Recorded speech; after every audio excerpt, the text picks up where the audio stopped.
안녕하세요. 소스TV 김성민입니다. 자, 이번 시간은 공부 습관 3가지로 잡을 수 있다. 3가지로 잡을 수 있다에 대해서 함께 이야기해보는 시간을 갖도록 하겠습니다. 집에서 공부하는 습관이 잡혀있지 않으면 나중에 가면 정말로 공부를 오래 하는데 습관을 잡기가 정말 힘들죠.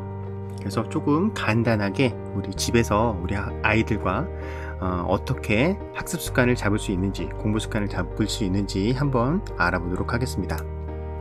자, 실제로 공부를 잘하는 학생들은 원래 잘하는 것, 원래 잘했던 것이 아니라 정해진 장소에서 규칙적으로 공부하는 습관이 있습니다. 이거는 모든 공부 잘하는 학생의 모든 공통점이에요.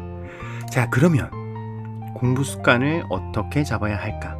자, 3가지로 알아보는데 그 첫째는 바로 정해진 장소.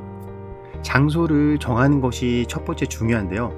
우선 집안의 여러 장소에서 공부를 아이들과 한번 해보고 아이들이 특히나 집중이 잘 됐던 곳이 있었을 거예요. 그것을 바로 선택을 한 다음 이렇게 공부하는 장소가 정해지면 그곳에 공부와 관련된 용품으로 환경을 만들어주는 거예요. 예를 들어서 공부를 하는 데 있어서 쓸데없는 장난감이나 아니면 공부를 방해하는 그런 것들은 따로 이렇게 옆으로 치우고, 또는 아니면 놀이방 아니면 장난감방 이렇게 완전히 확실히 분리를 해서 장난감으로 놀이할 수 있는 방, 공부만 할 수 있는 방 이렇게 따로따로 나눠주는 것이 정말 중요하죠. 첫 번째로 중요한 것은 장소입니다. 자, 그리고 장소를 정할 때는 이제 그 공부방에 배치를 해야 되는데 책상과 방문과의 관계가 굉장히 중요합니다.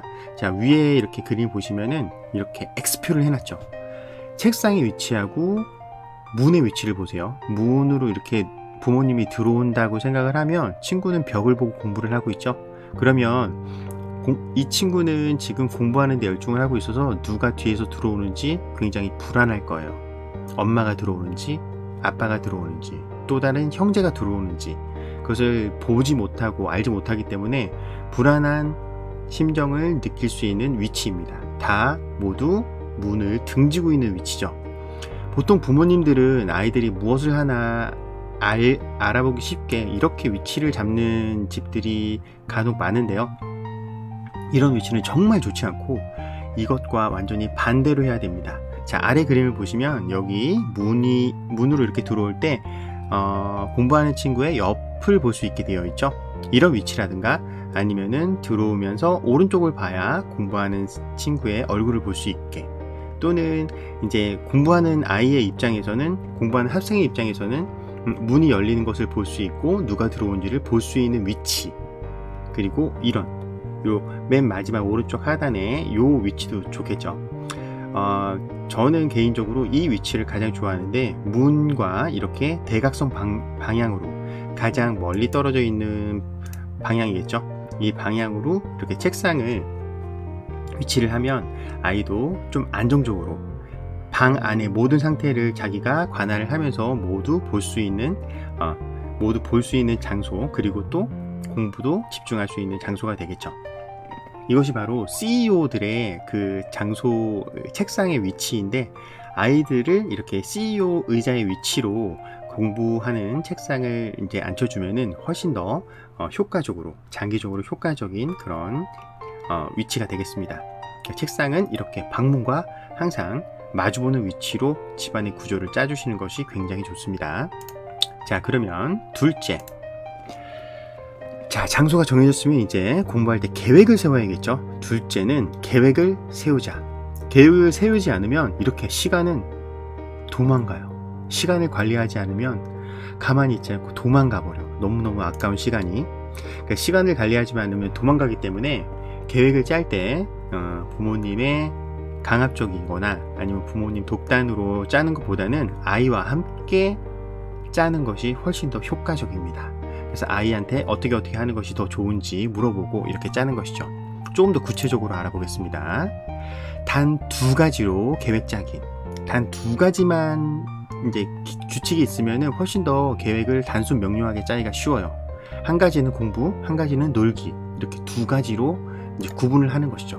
공부 시간은 몇 시부터 몇 시를 할 것이며 자유 시간은 어떤 시간을 할 것인지, 이렇게 노는 시간이라고 하지 않고 자유 시간이라고 한 것은, 자유 시간에는 뭐 TV를 보거나 아니면은 뭐 모바일 기기, 휴대폰을 조금 본다거나 아니면 자기가 보고 싶었던 책을 본다거나, 이런 것들이 모두 자기 나름대로 학생들 마음대로 짤 수가 있는 것이죠. 그래서 공부 시간 그리고 자유 시간, 이렇게 두 가지로 짜는 것이 아이들이 선택할 수 있는 폭이 훨씬 더 넓기 때문에 이렇게 두 가지 커다란 기준으로 나눠봤습니다. 자, 공부 시간은 자유를 충분히 주는 대신 아이와 함께 짜면서 아이는 분명히 노는 시간이나 자유 시간을 훨씬 더 많이 차지하려고 할 거예요. 이렇게 자유를 충분히 주는 대신에 공부 시간은 엄격히 지켜야 하는 시간이라는 것을 확실히 약속받는 것이 좋습니다. 엄격히 지켜야 하는 시간. 하지만 이렇게 엄격히 지켜야 하는 시간을 확답을 받기 위해서는 자유 시간을 충분히 주는 것이 중요합니다. 자유 시간은 그야말로 아이들이 마음대로 할 수 있는 시간이죠.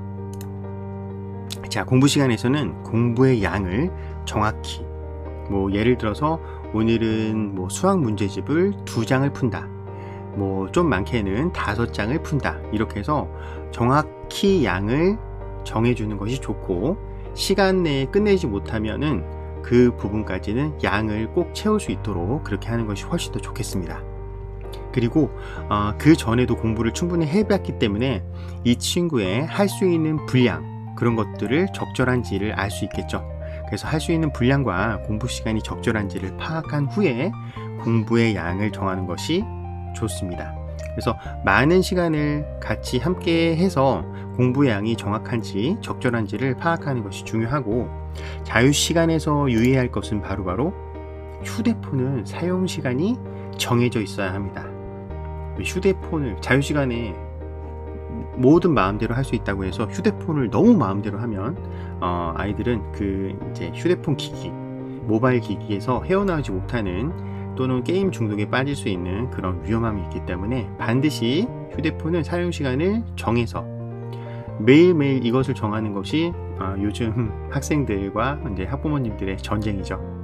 이렇게 확실히 좀 정해서 하는 것이 훨씬 더 좋겠습니다. 자, 계획을 세울 때는 공부에도 리듬이 필요합니다. 집중력이 약한 우리 아이들한테 학습 관리를 할 수 있도록 시간의 리듬, 기간의 리듬을 유지할 수 있게 계획을 탄력적으로 짤 수 있게 도와주세요. 왜냐하면 그 리듬이 깨지면 아이들이 공부하는 패턴이 흐트러지거든요.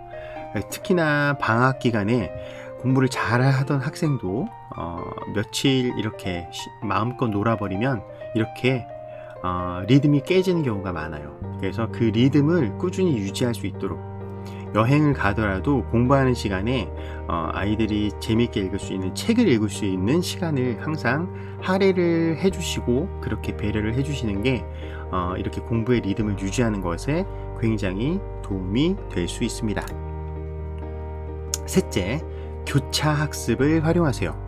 교차 학습은 무엇이냐면 어떤 한 과목을 일정 시간을 한 다음에 이 과목과 조금은 관련이 없는 과목으로 바꿔서 교차해서 하는 학습을 이야기하는데요. 한 가지 공부를 너무 오래 하다 보면 뇌가 피로를 느끼고 집중력이 떨어져서 효율이 나지 않습니다. 그래서 적절한 시간에 학습을 바꿔주는 것도 집중력을 유지하는 좋은 방법이 될 수 있습니다. 마찬가지로 한 가지 놀이를 너무 오래 하면 흥미가 떨어지는 것이죠. 이것에 이제 발 맞추어서, 예를 들어 수학을 꾸준히 했던 친구, 수학을 한 5장 정도 충분히 푼 친구라면은 그 다음에는 집중력이 떨어질 때쯤 역사로 바꿔주는 것이죠. 또 과학을 뭐 3장 정도 풀었다, 그 다음에 좀 집중력이 떨어질 때쯤 좀 과학과는 관련이 없는 국어, 이렇게 서로 연관성이 적은 과목을 교차하면서 학습하는 것이 바로 교차 학습을 하는 방법입니다. 자, 이렇게 아이들한테 공부를 시키는 것은 정말 힘들겠죠. 이 여기 사진에 있는 아이처럼 정말 공부를 열심히 하는 학생들이 있으면 부모님들의 마음이 편할 수 있을 텐데 보통은 그렇지 않은 것이 현실이죠. 이렇게 늘 한결같은 공부 시간을 갖게 하는 것이 부모님이 자녀에게 해줄 수 있는 가장 큰 유산이라는 것을 잊지 않으셨으면 좋겠습니다. 자, 지금까지 소스TV 김성민이었고요. 또 다른 시간에 더 좋은 내용으로 찾아뵙겠습니다. 감사합니다.